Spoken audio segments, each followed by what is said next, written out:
Hi, everyone. This is Dorie Clark, and we are here on our special LinkedIn live stream. And this is a group of LinkedIn learning instructors. We are talking today about our three courses. I'm here with Mike Figliuolo, Dave Crenshaw, and myself. And we have been fortunate that our courses that we created for LinkedIn Learning have been announced as part of the top 20 LinkedIn Learning courses of the year. Mike created critical thinking. Mine is strategic thinking. And Dave Crenshaw created time management fundamentals. So we're here today to answer your questions and to ensure that we're just having a great conversation. So please go ahead and type your name into the chat box. Let us know who you are, where you're dialing in from, and I will hand things over to Mike. If you want to find out more about him, you can go to his website here. It's thoughtleadersllc.com. If you want to learn more about Dave Crenshaw, who you'll hear from in a moment, he's at davecrenshaw.com, and you can get his free course at davecrenshaw.com/time. And I am dorieclark.com, and you can get lots of free resources there. But let's hand things to Mike to get us started with our conversation. Mike, let's make it happen, my man. Yeah, it's great to see the two of you. I love having these conversations. So the first thing I want to hear from both of you is why the course, and why are you qualified to do it, and what perspectives are you bringing to it that you're really excited to share with other folks? So I'll go to Dave first. We haven't heard from him yet, and then we'll come to Dorie, and then I'll offer my thoughts. Yeah, well, Mike, for me, it really actually started, my interest in time management started with my own challenges. And I share this a lot when I speak on stage, or I share it in the course. I was someone who was diagnosed as off the charts ADHD after going through several tests. So what that did for me was it created a desire to solve the problem with myself. My background is in business systems, business processes. And so what I did was I started to put together a process just to help me, because most of the time management training programs out there are built by people who are what I call focus masters. They're people who have never had any issues with organization or time management. So I needed something to help someone like me who is chaotic and crazy busy. And when I put together that program, I started to realize, wait a minute, everyone right now, or almost everyone, is having the same challenges as if they had ADHD because of the world that we live in, because of the constant attention switches that are happening in our day. So from that, I started to coach other people. That's where my first book, The Myth of Multitasking, came out. And then Time Management Fundamentals, which is on LinkedIn Learning, it first came out in 2011. And it was the 1,000th. It was exactly the 1,000th course back when it was lynda.com. Now they've got, they're pushing 17,000 courses. So it's been there for a while. It's the second edition, and we've been able to reach hundreds of thousands of people and help them get in control of their time. Great. And, it's really interesting that you bring that up, Dave, around different folks having different ways of learning and different approaches, and those focus masters, and just being able to accommodate those different learning styles. So I think it's a really neat angle that you've taken there. So let's see, Dorie, I'd love to hear your thoughts on strategic thinking. Did we lose Dorie? Yeah, I'm not seeing Dorie in the feed, so we lost her for a moment. Maybe, don't worry. Here she is. There she is. Hi. It's just whenever there is a live stream, inevitably window washers come to your house and want to clean your windows. So that's what happens when we're live. So, yes, I see some wonderful friends who are here tuning in, and just wanted to say hi to some of our great folks who are here joining our live stream. George is here from Texas. We have Eileen. We have Jamie from Durham. Val from Wisconsin. We've got Carla from Nashville. Wendy from Wisconsin. Emmeline from Montreal. Mateo from Stockholm. We've got Victoria from DC, and Jennifer from Chicago, and many more. So happy to have all of you. And please feel free to type into the chat box your questions that you have for Dave, Mike, or myself about critical thinking, strategic thinking, or time management for that matter. So thank you. Sorry for the interruption with the window situation. Mike, let me hand it back to you. So Dorie, Dave was just sharing with us the impetus behind him coming up with his course. I'd love to hear your perspective on what led you to the strategic thinking work, and why do you think it's so important to folks? Oh, absolutely. So I have been thinking about strategic thinking for a long time. It has been a little bit of a hobby horse of mine because I think so many of us can agree that we live in a society that all of the incentives these days seem to be about short term, whether it's about corporate CEOs and quarterly earnings, whether it's about all of us, frankly, and just being obsessed with our smartphones and comparing ourselves to other people. And so I actually even wrote a book which is coming out in 2 weeks. It's called The Long Game: How to Be a Long-Term Thinker in a Short-Term World. And it was really inspired by the strategic thinking course because I think ultimately one insight that I had, which for me at least was powerful, and I hope it can help other people, is that sometimes we think of long-term thinking as being particularly hard or particularly challenging. But the amazing thing is that actually, if you are truly a long-term thinker, the empowering thing to realize is you don't necessarily even need to know how you are going to accomplish what you're going to accomplish. It's not about mapping out the next 10 years. Nobody has any idea. We don't know. There could be pandemics. There could be all kinds of things. It's about the next step and continuing to persist in doing the next step. But the fact that we don't know how to do it is not an excuse for any of us to not be making those big plans and those big dreams. We absolutely can, and we can continue to work toward them. And as long as we are directionally correct, if we don't get there, we're going to get close to getting there. And for me, I think that's powerful.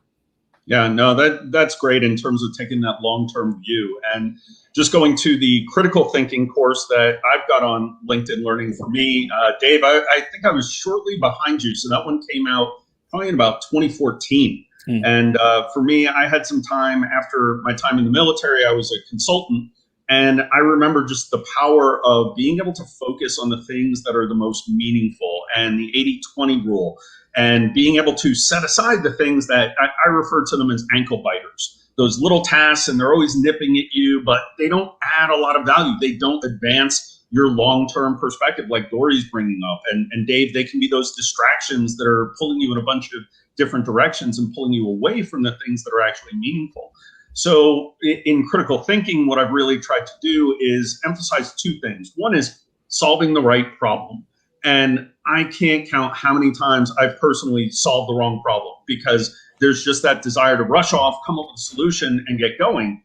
And then you find out, wow, that really wasn't the issue. That was just the symptom. So being able to properly diagnose problems and then understanding where your focus needs to be to have the greatest impact.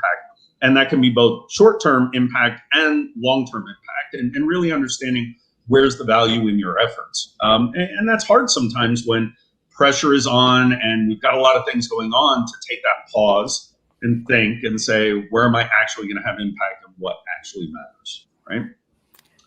That's awesome, Mike. I see actually a question that came up, if you're game to tackle it here, from Georgia. Yep. Sounds great. Let's see. They're starting to fly by. So, Dorie, which one are you? Oh, yeah, I've just put it up on the screen, actually, if you're able to see that.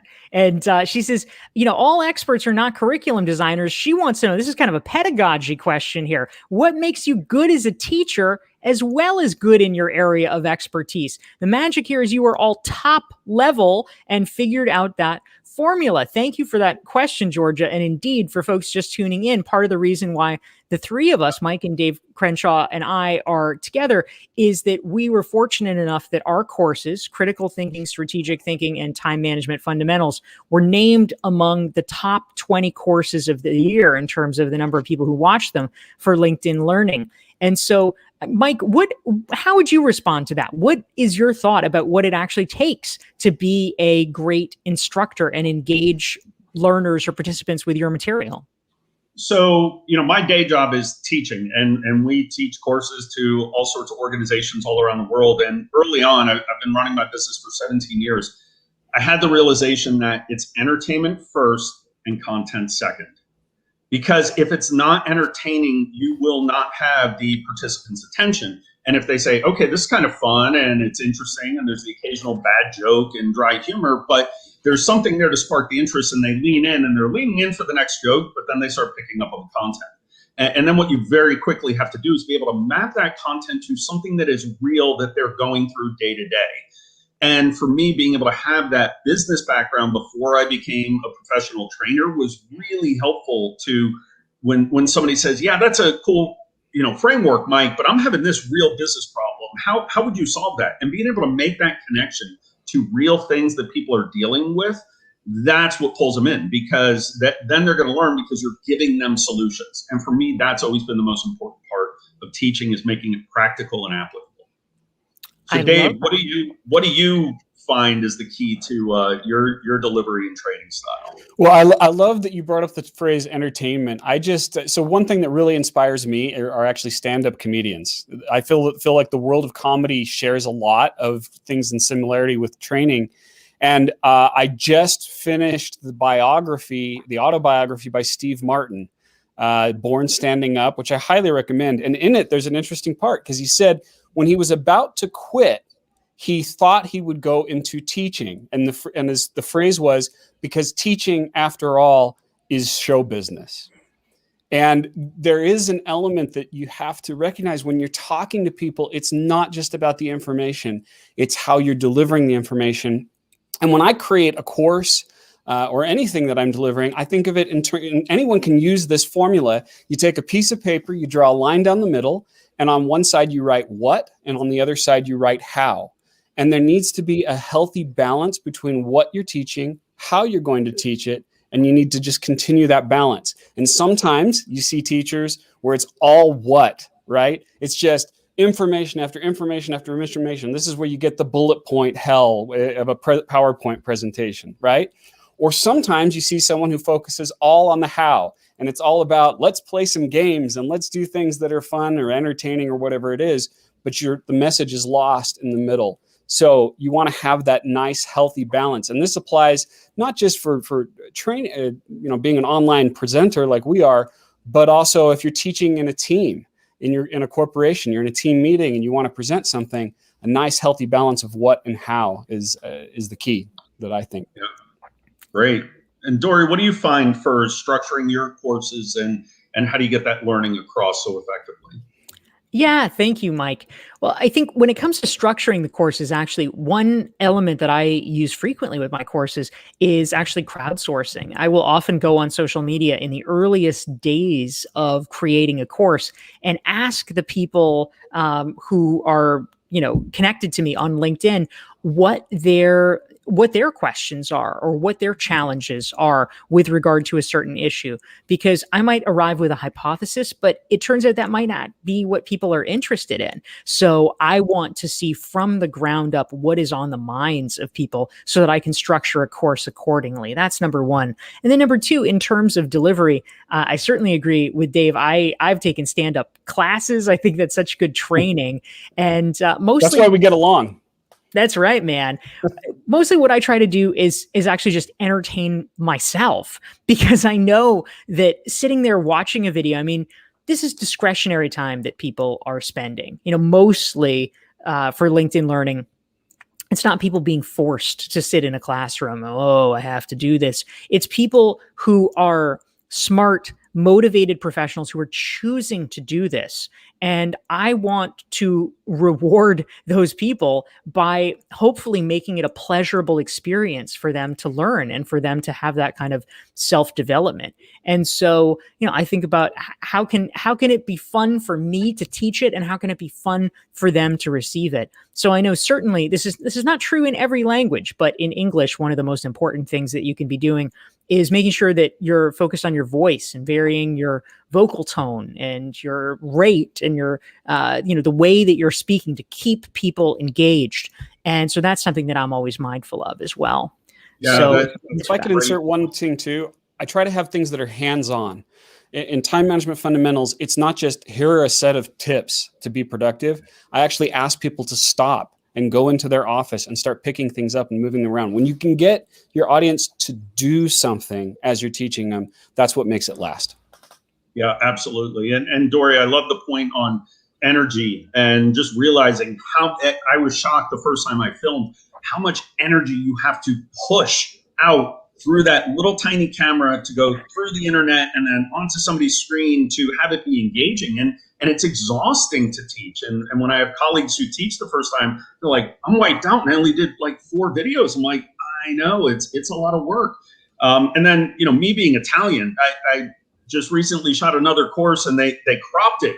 And it's just me from like the chest up and my hands aren't in it. I'm like, you're killing me, because the gestures and the movement and that variability, right? And just having that to be able to reinforce the points, I think is so important. We have a question. I'm going to toss this one to you, Dave, from Stefano Scarsini. And it's about, how do you critically focus on important yet difficult short-term tasks? Sure. So where I come from, I'm a big fan of something called the ultradian rhythm. And what that is, it was discovered by Nathaniel Kleitman. Well, who's Nathaniel Kleitman? He's the guy who also discovered the circadian rhythm. We know about that, right? The sleep-rest cycle. But there's also a cycle that happens within the day. And typically, the target for most people is around 90 minutes to 120 minutes, meaning you want to choose to work on something for that amount of time. And it's slightly different, so you have to experiment with it. But you focus on that for that amount of time and then take a break. Breaks are critical for your success. And most people right now are just trying to push themselves forward. But if you push past that point, past whatever that time is, 95 minutes, and you keep going, your performance just keeps degrading over time. So I would say first is to make sure that you have those breaks scheduled. The second thing is to focus on just the next step.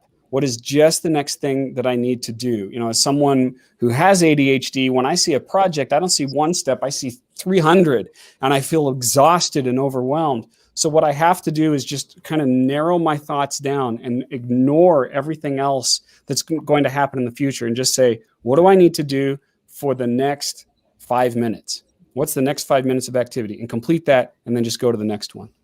Great. And Dave, somebody was asking, and somebody else answered it in the chat. So we're already crowdsourcing the answers. They're doing our job for us. So we had another really good question on, how do you deliver that boring topic in an engaging way? Something you look at and you're like, wow, this is just dry stuff, but we've got to get the content across and help people understand. How do you do that, Dorie?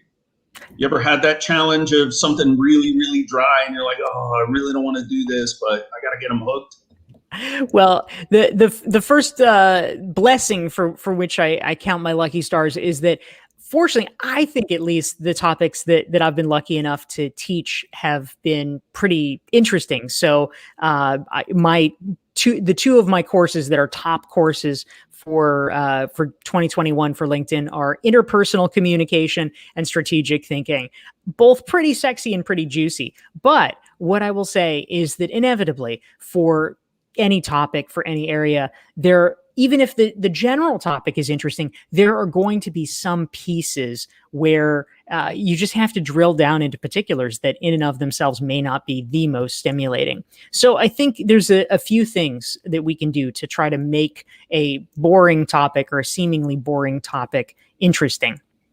So we were touching on some of them earlier, which is at a really basic level, something that I feel like is often underappreciated is the pacing of how we present information. And so, let me break this down. I've been teaching for years for Duke University's Fuqua School of Business, and I teach a course called Communication for Leaders. And I also share these principles there at Duke and in my LinkedIn Learning courses as well. So a simple thing that you can do, if you feel like your audience, and we're talking live, but this is also true on video, right? If you are worried that your audience, they're losing interest, they're spacing out, there might be a tendency to, speed it up more and get louder. Like that's what you might think you want to do. Actually, that is counterproductive, because one of the things that can draw people back in is to get quiet, is to pause.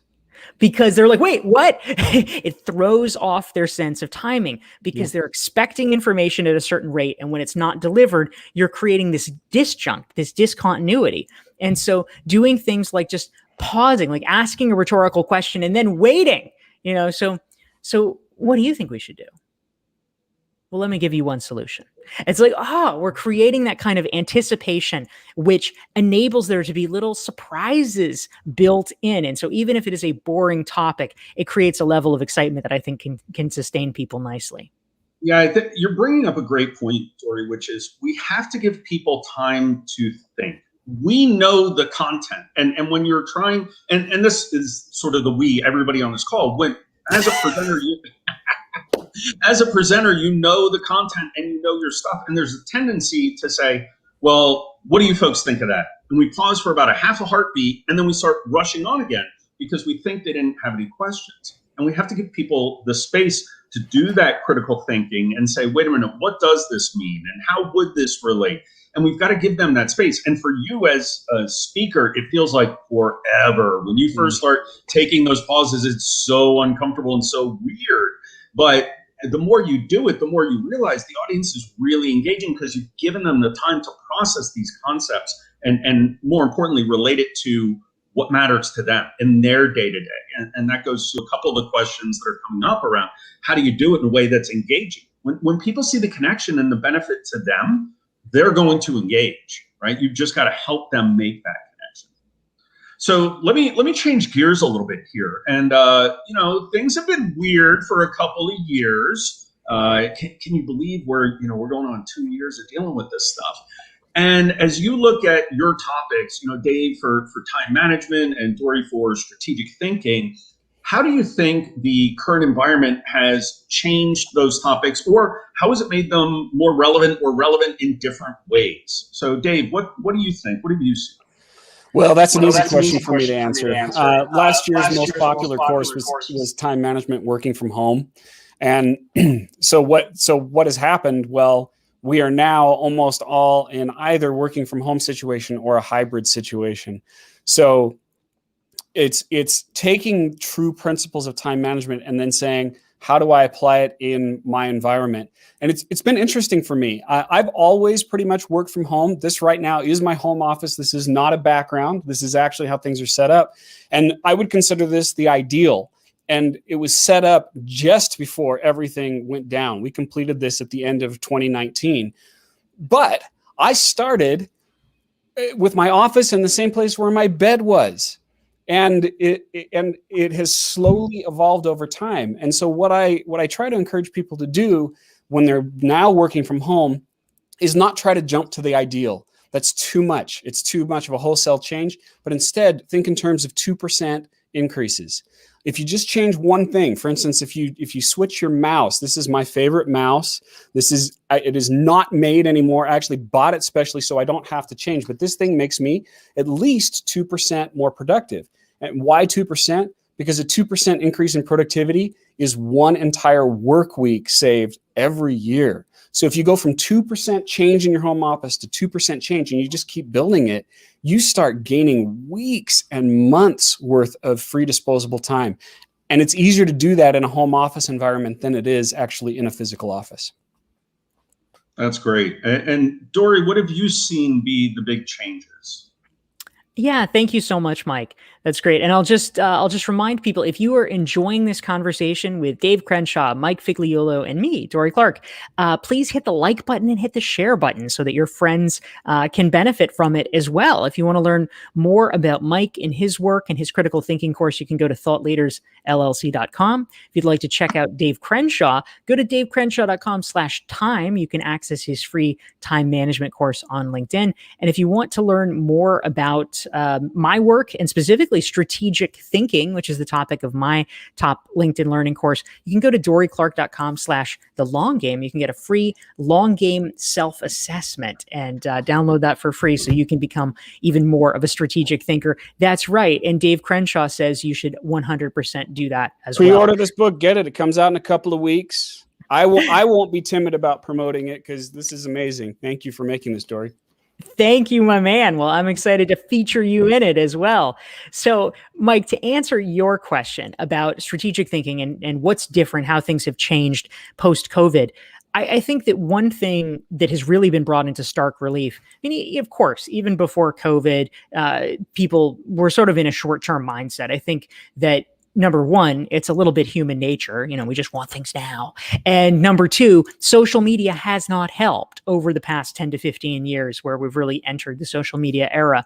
But COVID was the ultimate in short-term thinking. I mean, any long-term plans we had, it's like, sorry, none of that. And so suddenly we had to change everything. We had to pivot. We had to adapt overnight. I was creating all these LinkedIn learning courses about how to be agile at this and how to deal with change at that. I have this whole raft of them that we came up with. And that was very important and necessary. Those, of course, those are muscles we need to build, is how to be adaptable when things change.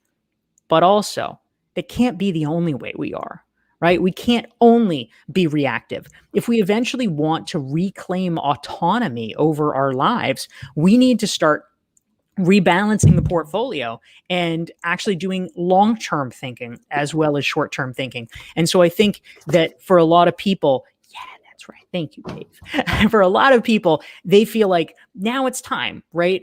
COVID is becoming, who knows how it will be on a public health front, but at least in terms of our working life, it seems to be more of a chronic condition now where it's not going away anytime soon. We have to factor it all in. And so we just can't be back on our heels all the time. We have to start saying, no, I'm not going to let this prevent me from making long-term plans. I am going to find a way. And even if it means pivoting, even if it means that, yes, some certain things will have to change down the road, I am going to be moving in the direction that I want. And that's where strategic thinking comes in. Yeah, I think that's spot on, Dorie. And I think the folks who have seen this dislocation as an opportunity to reassess and reinvent and really ask the long-term question, but also understand what is the problem that they're facing right now and focus on the things that are going to be the most meaningful. Those are the folks who have found success in doing this. And it's been surprising. When COVID hit for me, we run a training business where the business model is get people in a room together, have them travel and spend 8 hours talking. Like that goes out the window and your calendar is clear. And we very quickly shifted to all virtual. Within 7 weeks, we had an e-learning platform up and running and we were ready to go. And we ended up having a record year. Now, that was being able to focus and say, but what's most important right now? And it was just sort of this hyper focus that we had for about 3 or 4 months to make that shift. So, Dave, your point about focusing on what's most meaningful and being able to take those breaks, but get back to it and understand what's at the top of the agenda. I think that can really help folks play that long game, know what the destination is, and make the decision about where do I need to be spending my time today that I'm going to get the most return out of. Okay. Well, we got a couple more minutes here. I want to be sensitive to everybody's time. So let's hear last thoughts that folks can take away. So Dave, what's on your mind? What's the one thing you want folks to take away and potentially do differently after hearing us talk? I think the most neglected part of time management, particularly right now, the way that everyone is operating, we're so focused on being busy, is to recognize the relationship aspect of it. When you give people partial attention, when you're looking at your phone, even when you're watching something like this while you're answering email, you know who you are, you're missing out. When you give people your full attention, you communicate to them that they are important, that they do matter. And everyone, we've always needed that, but especially right now, people need that. So give others your full attention and let them know that they are important. That's great, Dave. Thank you. And Dorie, your top tip for folks to take away? Yeah, thank you. Thank you so much, Mike. And it's great to be here with you, gentlemen. So my top tip when it comes to strategic thinking is ultimately, it's not that it takes a huge amount of time to do strategic thinking. It doesn't. I think we set up false dichotomies, right? Oh, I'll do strategic thinking when I get my sabbatical. When's the sabbatical coming, right? But we need a little bit of time. And that is why in the long game, my new book, the first section actually is about reclaiming white space, because we need just enough breathing room to be able to ask the important questions about, am I doing the right thing? Should I be doing this at all? Where do I want to end up? So actually creating some of that white space for yourself is some of the most important things that we can be doing. And so Ultimately, I would say give yourself permission to flex your muscles a little bit and say no more than you think that you can sometimes. In the book, I actually even have scripts about how to do this, and I have lots of articles. You can Google them for free that you can get at the Harvard Business Review.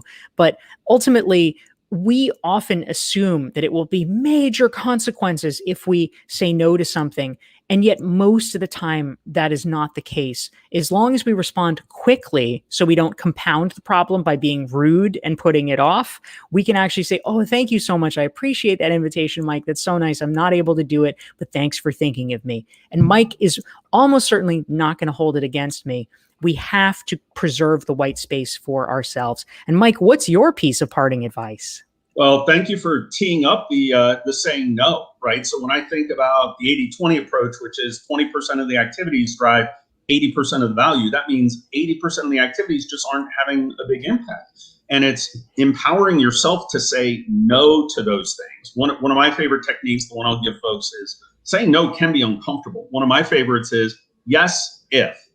So when somebody comes to you with a request, yes, I'm happy to do that if you give me these resources, or you deprioritize this other project, or you give me some budget, and you give them a condition for you being able to take that work on. And they may either say, yep, absolutely, here's a person, or here's some budget, or they may say, well, no, I'm not going to give you that. Well, that's the only way I can do that work, so I guess I'm not going to be able to do it. So they're the ones who are saying no. They're the ones who are helping prioritize that time. And that really enables you to then focus, Mr. Crenshaw, on the things that are going to be most important, and be able to say no, Dorie, to the things that aren't strategic and aren't putting you on your path. Yeah, whenever you say no to one thing, you're saying yes to something else. You're saying yes to something more important. Absolutely. Well, I had a great time, and I want to thank both of you for carving this out and coordinating it and doing all the work to set this up. Thank you so much. And thank you all for tuning in. We really appreciate it. Again, if you've enjoyed the conversation, please hit the like and share button so your colleagues can benefit from it. We have been here with Dave Crenshaw. You can get his time management fundamentals course for free right at this URL. And Mike Figliuolo, you can learn more about him and his work and his critical thinking course at thoughtleadersllc.com. And again, I'm Dorie Clark. My top two courses on LinkedIn are LinkedIn Learning are strategic thinking and interpersonal communication. You can totally just Google those things with the phrase LinkedIn Learning, and they will come up. And between now and October 15th, you can watch them all for free, which is really fantastic. And of course, my new book coming out 2 weeks from today is The Long Game, How to Be a Long-Term Thinker in a Short-Term World. You can download the free self-assessment at dorieclark.com/the long game. Thank you to all of you for tuning in. And Mike and Dave, thank you, gentlemen. It's great to do the live stream with you. Enjoyed it. Thank you very much. All right. Bye, everybody.